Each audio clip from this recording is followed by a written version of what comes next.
Night shifts at 7-Eleven are usually pretty boring, especially in the sleepy neighborhood of Tampa, Florida, where my store is located. Most of the time, it's just me and my coworker Dave stocking shelves, cleaning up spilled soda and checking TikTok until 3 a.m. when it's finally time to lock up. But this particular night felt different.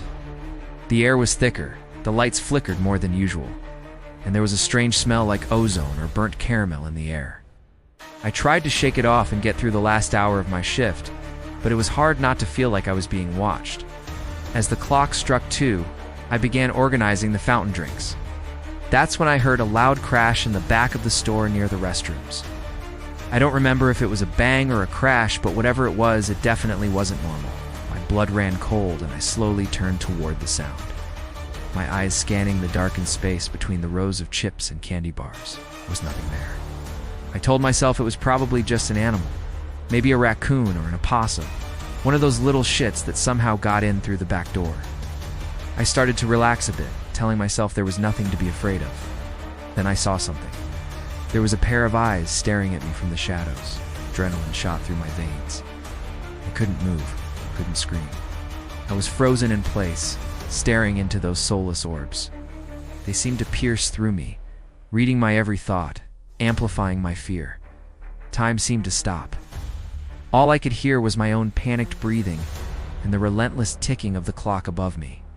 Then, just as suddenly as they appeared, the eyes vanished. I blinked, trying to clear my vision. Had I imagined it? With trembling hands, I reached for the light switch, desperate to banish the darkness and confirm what I feared most. But as the fluorescent lights flickered on, revealing nothing but empty shelves and aisles, my heart pounded against my ribs. Relief washed over me, quickly followed by a surge of adrenaline. One had to get out of there. I started to run, not daring to look back, my feet pounding on the concrete floor as I raced toward the front doors. As I stumbled outside into the relative safety of the parking lot, I didn't stop running until I reached my car. I fumbled with my keys, my hands shaking so violently that I almost dropped them. Finally, I got the door unlocked and slid into the driver's seat. I locked the door behind me and pressed my foot hard on the accelerator, eager to escape the haunting shadows of the 7-Eleven. But as I sped away, I couldn't help glancing back. In the distance, the flickering neon sign of the 7-Eleven seemed to mock me, its bright glow illuminating the dark secrets hidden within its four walls. And as I drove, I couldn't shake the feeling that I was being watched, that the evil presence that lurked within the store had followed me home.